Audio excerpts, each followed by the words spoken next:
Hello friends, welcome to Honey GS academy. మనకి APPSC group 2 science and technology and environment affairs అని చెప్పేసి మొత్తం 75 మార్కుల సిలబస్. సో మొన్న నేను టెలిగ్రామ్లో ఒక మెసేజ్ చేసిన, మీరు ఆగస్టు మాసంలో ఈ 75 మార్కులని పూర్తి చేసుకోండి, ఒక నమ్మకం వస్తుంది, ఒక ఆత్మవిశ్వాసం వస్తుంది, క్లిష్టమైన సబ్జెక్టు విలువైన 75 మార్క్స్ మీ సొంతం అవుతాయి. 75/75 హైలీ ఇంపాసిబుల్, మ్యాక్సిమం స్కోర్ అయితే మీ సొంతం అవుతుంది. సెప్టెంబర్ మాసం లోపల ఎకనమీ పూర్తి చేసుకోండి. మీ నోటిఫికేషన్ అనేది అక్టోబర్ 15కు వస్తుంది. అంటే ఒక 15 రోజుల ముందే మీరు క్లిష్టమైన paper 2 economy 75 marks, science and technology 75 marks పూర్తి చేసుకుంటే మిగతా వారితో పోల్చినప్పుడు ఒక విశ్వాసం అనేది ఎక్కువ వస్తుంది. ఎస్, నేను గ్రూప్ 2 కంపల్సరీ ఆ జాబ్లో నాకు ఒక జాబ్ వస్తుందని చెప్పేసి. 2 క్లిష్టమైన papers and high scoring papers కాకపోయినా మీ సెలక్షన్లో ఒక ప్రముఖ పాత్ర ఈ 2 పేపర్స్ కంపల్సరీ పోషిస్తాయి. 150/150 అనేది ఆశించకండి, మ్యాక్సిమం స్కోర్ చేయాలి, దాన్ని ఫోకస్ చేయండి.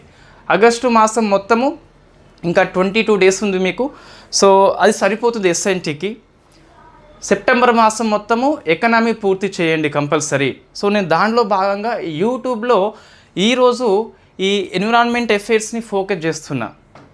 మళ్ళీ ఇందులో మొత్తం 9 చాప్టర్స్ ఉంటాయి కదా, 9 చాప్టర్స్కి సింగిల్ వీడియో చేస్తా. అంటే ఏ విధంగా ఏ అంశాలు ఎక్కువ ఫోకస్ చేయాలని చెప్పేసి పీవైక్యూ ఆధారంగా మనం డిస్కస్ చేద్దాం. మొత్తం 9 వీడియోస్ వస్తాయి 9 చాప్టర్స్కి. ఈరోజు బ్రీఫ్గా చెప్తాను. సైన్స్ అండ్ టెక్నాలజీ ఒక 6 చాప్టర్స్ ఉన్నాయి. సో 6 చాప్టర్స్కి 6 వీడియోస్ చేద్దాం. సో ఇవి మీకు ప్రిపరేషన్లో మంచిగా పనికి వస్తుంది, మీ ఈజీ అవుతుంది. ఓకేనా?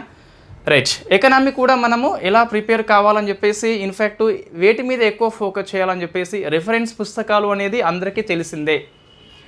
ఏపీపీఎస్ వాళ్ళైతే తెలుగు అకాడమీ కంపల్సరీ తీసుకోండి. కొన్ని చిన్న క్వశ్చన్స్ అనేవి ఫేమస్ పుస్తకాలు కవర్ చేయట్లేదు, కానీ మన పుస్తకము అకాడమీలో ఉంటుంది, అది కంపల్సరీ తీసుకోండి. ఇంగ్లీష్ మీడియం ఇబ్బంది లేకుంటే పిఎంఎఫ్ ఐఏఎస్ అని చెప్పేసి ఉంటుంది, అది తీసుకోండి. సో నేను అయితే రిఫరెన్స్గా పిఎంఎఫ్ ఐఏఎస్తో పాటు రవి అగ్రహార్ అని చెప్పేసి ఉంటుంది, భైరప్ప అని చెప్పేసి ఉంటుంది, శంకర్ ఐఏఎస్ అని చెప్పేసి ఉంటుంది. ఈ 4 పుస్తకాలు ప్లస్ మన అకాడమీ ప్లస్ మన హనీ జిఎస్ క్లాసెస్ యొక్క అకాడమీ కరెంట్ అఫైర్స్ అప్డేట్స్ నోట్స్ని రిఫరెన్స్ తీసుకుంటా. సో ఒకవేళ రిపోర్ట్స్ లాంటివి వచ్చినప్పుడు, అంటే ఈ టైగర్ రిపోర్ట్ లాంటి, ఫారెస్ట్ రిపోర్ట్ లాంటివి వచ్చినప్పుడు అఫీషియల్ వెబ్సైట్స్ మనం తీసుకుంటాము. ఒక అభ్యర్థికి ఇన్ని అవసరం లేదు, పిఎంఎఫ్ ఐఏఎస్ ఒకటి అండ్ తెలుగు అకాడమీ సరిపోతుంది. రైట్. హనీ జిఎస్ అకాడమీ తీసుకున్న వాళ్ళు ఓన్లీ అకాడమీ ఒకటే తీసుకోండి. మన నోట్స్ అనేది classes notes, in fact test series అనేది 3 కలిపి ఇస్తున్నాం కదా, అది సరిపోతుందండి. ఈ ఒకసారి ట్రస్ట్ చేసి సింగిల్ సోర్స్కి పరిమితం అయిపోండి, నెంబర్ ఆఫ్ టైమ్స్ దాన్ని ప్రాక్టీస్ చేయండి. ఓకే. సో ఫస్ట్ మీకు 75 మార్కులు తీసుకున్నట్లయితే సైన్స్ అండ్ టెక్నాలజీలో లాస్ట్ పేపర్లో 18 మార్కులు మాత్రమే వచ్చినాయండి, తక్కువ వచ్చింది. మళ్ళీ ఇంత వస్తాయని చెప్పలేము. మోస్ట్లీ 25 కంటే ఎక్కువైతే రావండి. ఇటువైపు 50 మార్క్స్ ఎక్కువ సిలబస్ మీకు ఎన్విరాన్మెంట్ ఎఫైర్సే ఉంది సైన్స్ అండ్ టెక్నాలజీతో కంపేర్ చేస్తే. అందులో ఏముందండి, space technology, defence technology, nuclear technology, science and technology policies అన్నీ కూడా ఒకటే చాప్టర్లో ఉన్నాయి. సెకండ్ ఇది ఐసీటీ పాలసీ అని చెప్పేసి ఉంది, ఇంకోటి ఈ హెల్త్ సెక్టార్ అని చెప్పేసి ఉన్నది. సో అవి మాత్రం మీ సిలబస్లో ఉన్న science and technology part. Space technology, defence technology, nuclear technology, science and technology policies, ICT policies and health sector అని చెప్పేసి ఇవి మీ సిలబస్లో ఉన్న సైన్స్ అండ్ టెక్నాలజీ. తక్కువ అంశాలు ఉన్నాయి. ఇటువైపు వస్తే పర్యావరణం లోపల మీకు 9 చాప్టర్స్ మనం డిస్కస్ చేస్తామండి. సో ఫస్ట్ చూస్తే ఎకో సిస్టమ్ అని చెప్పేసి ఉంది. సో ఎకో సిస్టమ్ అని చెప్పేసి ఒక 5 నుంచి 6 క్వశ్చన్స్ దీనిలో వచ్చినాయండి. సెకండ్ది బయోడైవర్సిటీ అని చెప్పేసి ఉంది. సో బయోడైవర్సిటీ అని చెప్పేసి సిలబస్లో ఈ విధంగా ఆర్డర్లో లేవు, మనం ఇట్లా రాసుకోవాలి. మూడవది వైల్డ్ లైఫ్ ప్రొటెక్షన్ అని చెప్పేసి, ఇది ఎక్కువ మంది ఎక్కువ ఇంపార్టెన్స్ ఇస్తారు, బట్ ఇది ఎక్కువ ఫ్యాక్ట్ అంశాలండి. కంప్లీట్గా ఈ project tiger, elephant, tiger reserve సంఖ్య అని చెప్పేసి ఏ రాష్ట్రంలో ఎక్కువ అని చెప్పేసి, ప్రాజెక్టు టర్టిల్, క్రొకడైల్ అని చెప్పేసి, సో ఇండియన్ వల్చర్ అని చెప్పేసి అటువంటివి వస్తాయి. చాలా ఈజీ ఇది. ఈ సైట్స్ అని చెప్పేసి, IUCN అని చెప్పేసి అన్నీ ఇక్కడనే వస్తాయి. CMS అని చెప్పేసి ఇక్కడనే వస్తుంది. సో ఫోర్త్ది క్లైమేట్ చేంజ్ అండి. ఇదైతే వెరీ వెరీ ఇంపార్టెంట్ మీకు. సో ఎక్కువ క్వశ్చన్స్ వచ్చింది మీకు ఇక్కడ నుంచి వచ్చినాయి ఎక్కువ క్వశ్చన్స్. ఫిఫ్త్ది సాలిడ్ వేస్ట్ మేనేజ్మెంట్ అని చెప్పేసి దీంట్లో క్వశ్చన్స్ ఎక్కువ వచ్చినాయి. సో మనం డిస్కస్ చేసినాం ఇవన్నీ కూడా ఎక్కువ సిస్టమ్ కాకుండా. ఇది ఇంపార్టెంట్. సిక్స్త్ది సో ఎనర్జీ మేనేజ్మెంట్ అంటే ఈ సోలార్ ఎనర్జీ అని చెప్పేసి, లేకుంటే విండ్ ఎనర్జీ అని చెప్పేసి, బయోఫ్యూయల్ అని చెప్పేసి అటువంటి ఇక్కడ వస్తాయి. ఎక్కువ బయోఫ్యూయల్ పాలసీని, సోలార్ ఎనర్జీ యొక్క స్కీమ్స్ని ఫోకస్ చేస్తాడు ఎక్కువగా. లేకుంటే భారతదేశం అనేది సోలార్ ఎనర్జీ విషయంలో, విండ్ ఎనర్జీ విషయంలో ఎంత ర్యాంక్ అని చెప్పేసి అటువంటి ఫ్యాక్ట్ క్వశ్చన్స్ వస్తాయి. లేకుంటే వివిధ రాష్ట్రాల యొక్క ర్యాంకింగ్ సౌరశక్తి విషయంలో, పవనశక్తి విషయంలో అట్లా వస్తుంది. 31 జూలై 2026 నాటికి ఇండియా అనేది 300 GW అనేది అచీవ్మెంట్ అయింది. సో ఇది ఒక రికార్డ్ మనకి నాన్ ఫజిల్ ఎనర్జీ విషయం లోపల. 6th మనకి ఇన్ఫ్యాక్ట్ సస్టైనబుల్ డెవలప్మెంట్ గోల్స్ అని చెప్పేసి మొత్తం 17 గోల్స్ ఉంటాయి. మనం డిస్కస్ చేసినాం 17 గోల్స్ ఏ విధంగా గుర్తుపెట్టుకోవాలని చెప్పేసి. 8వ దీనికి అనుబంధంగా సస్టైనబుల్ అగ్రికల్చర్ అని చెప్పేసి ఉన్నదండి. సో సస్టైనబుల్ అగ్రికల్చర్ అని చెప్పేసి అంటే సుస్థిరమైన వ్యవసాయ పద్ధతులు అని చెప్పేసి మనం ఫోకస్ చేస్తాం. అంటే ఈరోజు మాత్రమే మనం కడుపు నింపుకోవద్దు, భావి తరాలకు కూడా ఆహార ఉత్పత్తి, నేల కాలుష్యం కాకుండా ఇవ్వాలని చెప్పేసి ఆ వ్యవసాయం చెప్తుంది మనకి. And 9th pollution. ఇది ఎందుకు లాస్ట్లో వేస్తామంటే ఇది మోస్ట్లీ పెద్ద టాపిక్ కానీ అంత ఫ్యాక్టే ఉంటుంది, అర్థం కానిది ఉండదు, కానీ గుర్తుపెట్టుకునే చాలా ఎక్కువ ఉంటుందండి. వాయు కాలుష్యము, జల కాలుష్యము, ఉష్ణ కాలుష్యము, నేల కాలుష్యము, ధ్వని కాలుష్యము, ఇంకా రేడియోధార్మిక కాలుష్యం అని చెప్పేసి అన్ని కాలుష్యాల యొక్క సోర్సు, ఆ కాలుష్యాల యొక్క నివారణ కోసము చట్టాలని చెప్పేసి వివిధ రకాల ఇనిషియేటివ్ అని చెప్పేసి ఢిల్లీలో వాయు కాలుష్యం very famous. National clean air programme లేకుంటే గ్రేడ్ రెస్పాన్స్ యాక్షన్ ప్లాన్ అని చెప్పేసి ఉంటుంది. ఇవి రెండింటి మధ్య తేడాలు చాలాసార్లు UPSC అడిగింది. నేషనల్ క్లీన్ ఎయిర్ ప్రోగ్రామ్ అంటేనేమో it's a marathon 5 years programme. GRAP అంటే ఇది స్ప్రింట్, తొందరనే మనకి అయిపోవాలి, ఎమర్జెన్సీ రెస్పాన్స్ అని చెప్పేసి పిలుస్తాం అది. సో అటువంటి మీకు మొత్తం 9 టాపిక్స్ అండి, 9 పాఠాలు ఉన్నాయి. 10వ పాఠం లేనే లేదు. సో అయితే మనం 10వది ఈ ఎకనామీ ఇన్ఫ్యాక్ట్ SNT కోర్సులో ఏం చేస్తామంటే ఇక్కడ కొన్ని కవర్ కానీ ఉంటాయండి, అవే ఎన్విరాన్మెంటు. సో ఎన్విరాన్మెంటు ఇన్స్టిట్యూషన్స్ అంటే పర్యావరణ సంస్థలు, పర్యావరణ చట్టాలు, పర్యావరణ ప్రోటోకాల్స్, పర్యావరణ మూమెంట్స్, ఉద్యమాలు అని చెప్పేసి అయితే ఇవి కొన్ని ఈ టాపిక్లో వచ్చి ఉంటాయి. ఫర్ ఎగ్జాంపుల్ క్యోటో ప్రోటోకాల్ అని చెప్పేసి వచ్చి ఉంటుంది. బట్ ఇక్కడ మళ్ళీ ఒకసారి మనం డిస్కస్ చేయడం జరుగుతుంది. హెడ్డింగ్ పెట్టేసి జస్ట్ బ్రీఫ్గా డిస్కస్ చేస్తాం. సో కొన్ని ఒప్పందాలు ఉంటాయి, కొన్ని కన్వెన్షన్ అని చెప్పేసి పిలుస్తాం. బసెల్ కన్వెన్షన్ అని చెప్పేసి, మినిమేటా కన్వెన్షన్ అని చెప్పేసి అవి ఇక్కడ కవర్ కాకుంటే ఇక్కడ మనకి కవర్ అవుతాయి. సో ఇట్లా 10 టాపిక్స్ ఉన్నప్పటికీ సిలబస్లో 9 టాపిక్సే ఉన్నాయి. 10th కూడా కొన్నిసార్లు ప్రశ్న వస్తుంది, అది మన సౌలభ్యం కోసం. ఇక్కడ ఎక్కువనో కాడ వస్తుంది కావచ్చు, కానీ మన సౌలభ్యం కోసము ఇక్కడ కంటెంట్కి ఇబ్బంది కలగకుండా పంట కింద రాయేలా కొన్ని తగులుతూ ఉంటాయి, వాటిని తీసిపడేసి మళ్ళీ లాస్ట్లో మనం డిస్కస్ చేస్తాం. సో 10 టాపిక్స్ అండి. ఇప్పుడు ఏం చేస్తామంటే బ్రీఫ్గా మనము ఒక్కొక్క చాప్టర్లో క్వశ్చన్స్ ఏ విధంగా వస్తున్నాయి, మనము వేటిని ఫోకస్ చేయాలి, ఒక బ్రీఫ్గా డిస్కస్ చేద్దాం. మళ్ళీ చాప్టర్ వైజ్ వీడియో చేద్దాం. సో అదొకసారి చూసుకుందాం మనం. రైట్,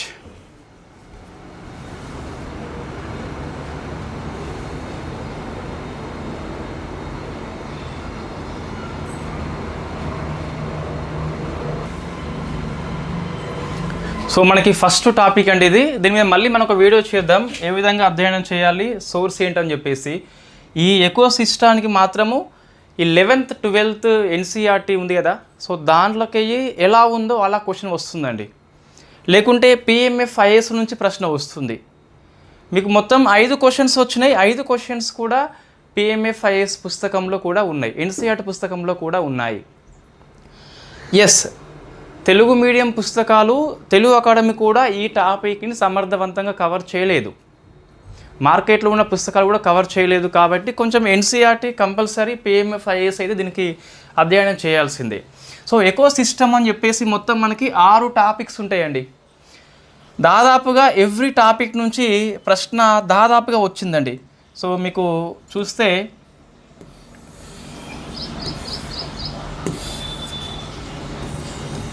ఒక క్వశ్చన్ అనేది పాపులేషన్ మీద 2 క్వశ్చన్స్ వచ్చినాయి. మనం డిస్కస్ చేద్దాం. అడాప్టేషన్ విషయంలో 1 క్వశ్చన్ వచ్చింది. ఈ ఒంటె అని చెప్పేసి సంథింగ్ ఉంది కదా, నీరుని అది దాచుకుంటుందని చెప్పేసి.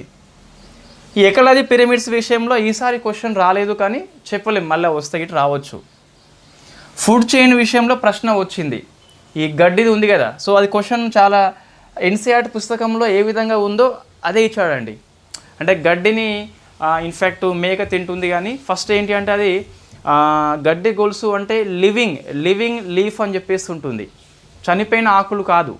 So that is the main question. అది అంటే అది ఈజీ అనిపిస్తుంది మనకి, బట్ ఎగ్జామ్ హాల్లో తప్పు పోతుంది. ఈ న్యూట్రియంట్ సైక్లింగ్ విషయంలో సల్ఫర్ సైక్లింగ్ అని చెప్పేసి అడిగాడు. ఈ క్రింది వాటిలో నేల సోర్సు కానిదని చెప్పేసి అడిగాడు. సో ప్రతి సైక్లింగ్కి సోర్స్ అని చెప్పేసి మనకు ఉంటుంది. సో ఫారెస్ట్ కూడా ఒక ప్రశ్న వచ్చిందండి. ఈ సమశీతోష్ణ మండల ఆకురాల్చు అడవులు అని చెప్పేసి ఆ ప్రశ్న వచ్చింది. సో 1 2 3 4 5 సో 5 క్వశ్చన్స్ వచ్చినాయండి పోయినసారి చూస్తే. మళ్ళీ 5 వస్తాయంటే చెప్పలేం. ఎకో సిస్టమ్ అనేది పర్యావరణ విషయంలో బేసిక్ కాన్సెప్ట్. ఇది కంపల్సరీ దీంట్లో ప్రతిదానికి అర్థం తెలుసుకోవాలి, నిర్వచనం తెలుసుకోవాలి. సో ఏముంటాయి ఇక్కడ, level of organisation in ecology అని చెప్పేసి మొత్తం 6 లెవెల్స్ ఉంటాయండి. ఇక్కడ 6 లెవెల్స్ గురించి ఏం చెప్పను, 6 లెవెల్స్ ఉంటాయి. ఈ 6 లెవెల్స్ కూడా నిర్వచనాలు నేర్చుకోవాలి. నిర్వచనం మీద ప్రశ్న వచ్చింది. సో ఒకసారి చూస్తే ఆ పాపులేషన్ విషయంలో 2 క్వశ్చన్స్ వచ్చినాయండి. చూద్దాం. ఇది లాస్ట్ గ్రూప్ 2 పేపర్ అండి. సో మీకు ఇండివిజువల్ ప్రశ్న రాలేదు, కమ్యూనిటీ రాలేదు, బయోమీ రాలేదు, ఎకో సిస్టమ్ రాలేదు, బయోస్పియర్ రిజర్వ్ వేరు. సో బయోస్పియర్ అంటే భూగోళం మొత్తం వస్తుంది, రైట్. సో మీకు క్వశ్చన్ చూస్తే ఎకో సిస్టంలో ఒక 2 క్వశ్చన్స్ మనకి లెవెల్స్ మీద వచ్చాయండి. 6 లెవెల్స్లో ఈ పాపులేషన్ మీదనే 2 క్వశ్చన్స్ వచ్చాయి. సో 2 క్వశ్చన్స్ మన పుస్తకాలు 100% కవర్ చేయలేదు, తెలుగు అకాడమీ తెలుగు పుస్తకాలు. సో ఎకో సిస్టమ్ అని చెప్పేసి చూస్తే natality refer to birth of individual in a population అని చెప్పేసి. నటాలిటీ అంటే మీకు పాపులేషన్ విషయంలో నా దగ్గర నోట్స్ ఉన్నదండి. సో నోట్స్లో మీకు బర్త్ రేట్ అని చెప్పేసి ఉంది కదా. సో ఇన్ఫ్యాక్ట్ అక్కడ ప్రశ్న వచ్చిందండి. అంటే మనం PYQ చూసి నోట్స్ రాయలేదు, NCERT పుస్తకంలో మీకు పేజ్ పెట్టేస్తా, అది ఉంది మన దగ్గర ఆల్రెడీ. PMFIS కూడా అందులో ఉంది మీకు ఇది. సో పాపులేషన్లో మీకు ఏముంటుందండి ఇక్కడ, సో నటాలిటీ అని చెప్పేసి ఉంటుంది. ఒక్క నిమిషం అండి. So population, okay. So population యొక్క లక్షణాలు అని చెప్పేసి ఫస్ట్ పాపులేషన్ సైజ్ అని చెప్పేసి ఉంటుంది. అంటే total number of the individuals. ఇక్కడ నేను చెప్పేది ఎకనామీ పాపులేషన్ వేరు. ఇక్కడ జనాభా అనేది మనము ఎకో సిస్టమ్ పర్యావరణ వ్యవస్థను దృష్టిలో పెట్టుకొని మాట్లాడుతున్నాం. సో పాపులేషన్ సైజ్ అని చెప్పేసి, పాపులేషన్ డెన్సిటీ, ఇది PY క్వశ్చన్ అండి.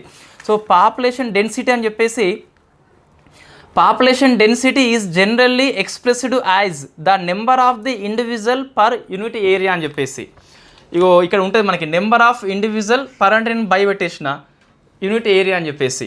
సో మీకు జన సాంద్రత ఏదైతే ఉందో అది జనాభా సాంద్రత మీకు ఇన్ఫ్యాక్ట్ ఎకనామిక్ పాయింట్ ఆఫ్ వ్యూలో వేరే, ఇక్కడ వేరే ఉంటుంది.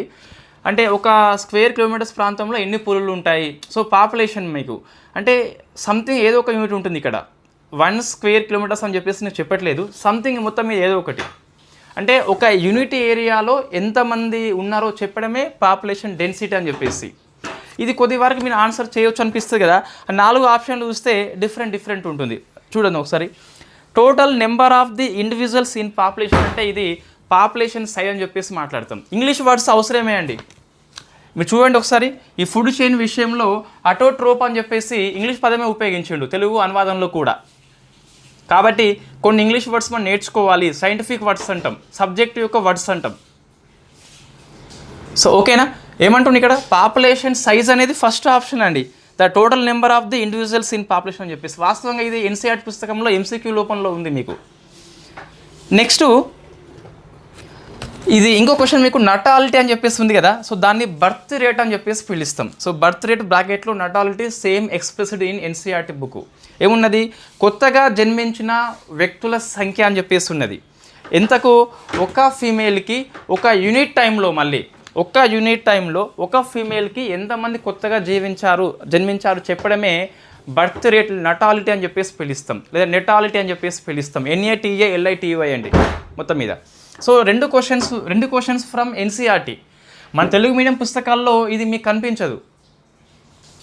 సో కాబట్టి అంటే ఈ ఒక్కదానికి మాత్రం ఇంగ్లీష్ మీడియం పుస్తకం చదవాల్సిందే, ఇంగ్లీష్ వర్డ్స్ నేర్చుకోవాల్సిందే.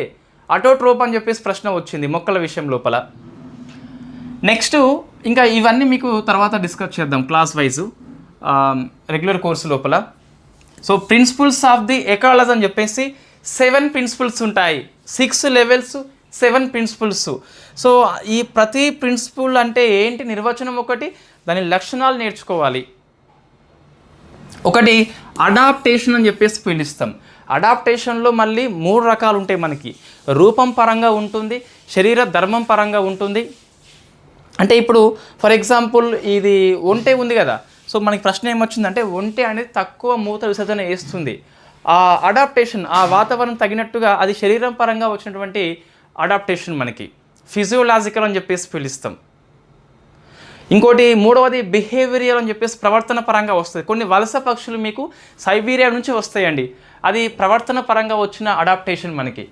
అలా అడాప్టేషన్ చేసుకుంటేనే అది జీవి అనేది మనుగడ సాధిస్తుంది మనకి. కొన్ని శారీరక పరంగా వస్తాయి, కొన్ని రూపం పరంగా వస్తాయి. ఇప్పుడు జిరాఫీకి సాగిన మెడ ఉంటుంది, ఎందుకు అంటే ఆకులు ఎత్తైన ప్రాంతం దగ్గర తీసుకోవాలని చెప్పేసి, ఎత్తైన చెట్లను తీసుకోవాలని చెప్పేసి అట్లా సాగిన మెడ ఉంటుంది. దట్ ఈస్ కాల్డ్ మనకి అడాప్టేషన్. సో ఇది అడాప్టేషన్ జెనెటిక్ పరంగా వస్తుంది మీకు. ఫర్ ఎగ్జాంపుల్ నువ్వు ఎత్తైన ప్రాంతం దగ్గర పోయినప్పుడు ఆర్బీసీ ఎక్కువ ఉత్పత్తి చేస్తావు, సో ఆక్సిజన్ ఎక్కువ కావాలి కాబట్టి. That is not adaptation.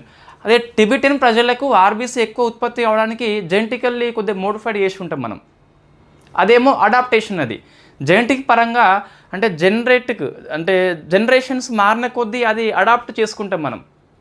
అప్పటికప్పుడు మారేది కాదు, అది తాత్కాలికంగా వచ్చిందాన్ని మనం ఇలా పిలువము, జనరేషన్స్ పరంగా వచ్చిందాన్ని పిలుస్తాం మనం.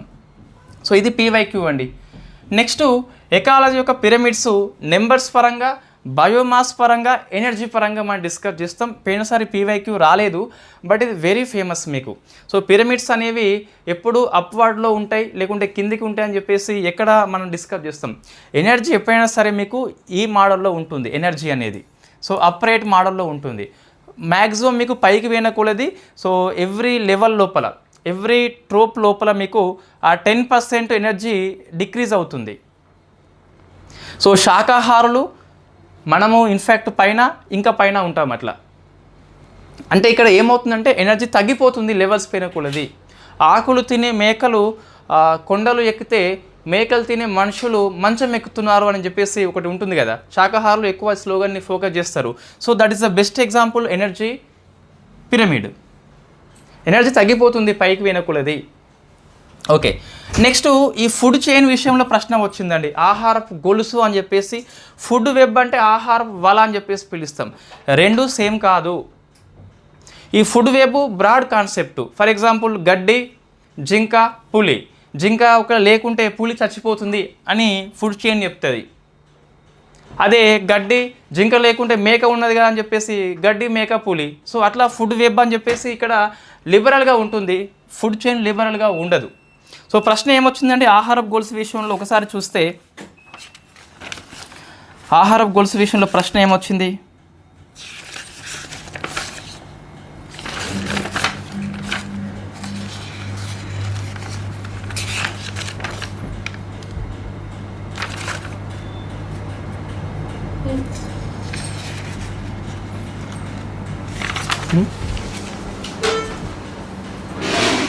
రికార్డ్ అవుతుంది. సో ఛార్జింగ్ తక్కువ ఉందండి. సో మనము దీంతో ఆపేసి మళ్ళీ సెకండ్ చాప్టర్ నుంచి స్టార్ట్ చేద్దాం. Food chain. సో ఇక్కడ ప్రశ్న వస్తే grazing food chain begins with dead leaves via herbivores to carnivores అని చెప్పేసి, అంటే ఈ గ్రేజింగ్ మనకి గడ్డి ఆహార గొలుసు అని చెప్పేసి చనిపోయిన ఆకులతోని స్టార్ట్ అవుతుందని చెప్పేసి ఉంది కదా. సో లివింగ్ లీవ్స్ అని చెప్పేసి specially mentioned in NCERT. So living leaves not, అంటే ఆకులు అనేది కామన్ కాదు ఇక్కడ, లివింగ్ లీవ్స్ అని చెప్పేసి కామన్. సో మీకు అది ఏ అని సరైనది కాదని చెప్పేసి పిలుస్తాం. సెకండ్ది బి ఆప్షన్ చూస్తే మీకు in grazing food chain autotrophs capture energy and transfer to herbivores అని చెప్పేసి ఉంది. అంటే మేత ఆహారపు గొలుసు చనిపోయిన ఆకులతో ప్రారంభమై తప్పు కదా. ఆర్ అనేది మేత ఆహారపు గొలుసులో అటోట్రోపులు శక్తిని గ్రహించి శాకాహారులకు బదిలీ చేస్తాయని చెప్పేసి. సో అటోట్రోప్ అని చెప్పేసి ఇంగ్లీష్ పదము పైన ఉంది, కింద తెలుగులో కూడా అటోట్రోప్ అని చెప్పేసి ఇచ్చిండు. మీకు ఇంగ్లీష్ వర్డ్స్ రావాలి, అందుకే స్వయం పోషకాలు అని చెప్పేసి పిలుస్తాం. మొక్కలు అని చెప్పేసి వస్తుంది. సో శాకాహారులకు బదిలీ చేస్తాయా మేత ఆహారపు గొలుసులో, కరెక్టే అది. సో ఆర్ సరైనదని చెప్పేసి పిలుస్తాం. సో అట్లా మీకు క్వశ్చన్స్ వచ్చినాయండి. సో నెక్స్ట్ న్యూట్రియంట్ సైకిల్స్ అని చెప్పేసి సైకిల్స్ అని చెప్పేసి తీసుకురా చెర్రీ. కార్బన్ సైకిల్ ఉంటుంది. So nitrogen and phosphorus, next వచ్చేసి సల్ఫర్ అండ్ వాటర్ అని చెప్పేసి ఉంటుంది. సో ఇన్ఫ్యాక్ట్ ఇవి ఏ సైకిల్ ఏ లక్షణం అని చెప్పేసి దేని యొక్క రిజర్వర్ ఏంటి ఆ సోర్స్ అని చెప్పేసి వాటిని మనం కంపల్సరీ గుర్తుపెట్టుకోవాలి. నెక్స్ట్ ఫారెస్ట్ అండి, వివిధ రకాల అడవులు అని చెప్పేసి మనకి దీని కిందే వస్తుంది. ఇది జాగ్రఫీలో ఉంటే ఉండవచ్చు కాక, బట్ మనము ఇక్కడ పర్యావరణం పాయింట్ ఆఫ్ వ్యూలో వేరే డిస్కస్ చేస్తాం. సో ఈ జాగ్రఫీలో ఉన్న అడవులు వేరు, ఇక్కడ వేరు అండి. అంటే జాగ్రఫీలో మనకి ఎలా వస్తుంది అంటే అడవి అనేది ఎన్ని రకాలని చెప్పేసి రిజర్వ్ ఫారెస్ట్ అన్రిజర్వ్ ఫారెస్ట్ అని చెప్పేసి అటవీ ఉత్పత్తులు అట్లా వస్తుంది కదా. ఇక్కడ మనము ఈ బయోమే దృష్టిలో పెట్టుకొని డిస్కస్ చేస్తాం. ప్రపంచం మొత్తంలో ఉన్న మండలాలు ఎన్ని అని చెప్పేసి ఆ పాయింట్ ఆఫ్ వ్యూలో మొత్తం 9 మండలాలు ఉంటాయి, వాటిని డిస్కస్ చేయబోతాం. సో చాప్టర్ 1 అండి మనకు. సో నెక్స్ట్ మనము చాప్టర్ 2, 3, 4, 5 అని చెప్పేసి అట్లా డిస్కస్ చేద్దాం. 9 చాప్టర్స్ ఉన్నాయి కదా. సో 9 వీడియోస్ చేసే ప్రయత్నం చేద్దాం. ఛార్జింగ్ లేదు మనకి. సో మా కొడుకు ఇన్ఫ్యాక్ట్ ఇది పెట్టుకోవాలని చెప్పేసి తీసుకొచ్చిండండి. That is the my position. అంటే మనం ఎక్కువసేపు నిలబడి క్లాస్ అనేది చేయలేకపోతున్నాం. బట్ వితిన్ 2-3 డేస్లో కంప్లీట్గా కరెంట్ అఫైర్స్ వాళ్ళు ముఖ్యంగా ఏది A to Z రికార్డ్ యాప్లో క్లాస్ చేయొద్దు అని చెప్పేసి బోర్డు ఉపయోగించమని చెప్పేసి, that is the main problem. చూడండి క్లాస్ చెప్తా ఉంటే మా కొడుకు వచ్చి ఇది వద్దా అని చెప్పేసి ఇచ్చిండు. So most of the time నిలబడి ఉన్నప్పుడు మనం పెట్టుకోవాల్సిన అవసరం వస్తుంది. ఓకే, సో మొత్తం మీద ఇది ఫస్ట్ టాపిక్ అండి. ఐ సిన్సియర్ రిక్వెస్ట్, ఈ టాపిక్ తెలుగు మీడియం పుస్తకాల్లో సరిగ్గా లేదు, అక్కడక్కడ ఏవో కొన్ని పాయింట్స్ ఉన్నాయి తప్పితే సమగ్రంగా లేదు. ఈ పాపులేషన్ అనేది మీరు ఎకనామీ పాయింట్ ఆఫ్ వ్యూలో వేరు, ఇక్కడ వేరు. పాపులేషన్ సైజు వేరే ఉంటుంది, బర్త్ రేట్ వేరే ఉంటుంది, మోర్టాలిటీ వేరే ఉంటుంది, సో డెన్సిటీ వేరే ఉంటుంది. ఓన్లీ పాపులేషన్ కాదు, వాట్ ఈస్ ద ఇప్పుడు ఇదే వచ్చింది ప్రశ్న. ఓకే ఇది ఈజీ ఉంది, మరి ఇవి వస్తే ఎట్లా? సో ప్రతిదానికి నిర్వచనం స్పష్టంగా నేర్చుకోవాలి. ఇండియా ఎగ్జాంపుల్స్, ఇవి కూడా 7 ప్రిన్సిపల్స్ కదా. 7 ప్రిన్సిపల్స్ లక్షణాలు ప్లస్ ఇండియా ఎగ్జాంపుల్స్. ఈ ఒంటే ఎందుకు ఇచ్చిన క్వశ్చన్ వాడు ఒంటే ఎన్సీఆర్టీ పుస్తకంలో ఉంది. Okay, thank you very much. మనం నెక్స్ట్ చాప్టర్ 2 డిస్కస్ చేద్దాం. మళ్ళీ కొంచెం ఇక్కడ ఇవి కూడా కలుపుకొని డిస్కస్ చేద్దాం. వై బికాస్ ఛార్జింగ్ అయిపోతుందని చెప్పేసి మనకు తెలిసింది కాబట్టి దాన్ని ఆపేద్దాం. మళ్ళీ వీడియో రికార్డ్ కాదు, ఓకేనా. సో ఇక్కడ నుంచి మళ్ళీ మనం డిస్కస్ చేద్దాం.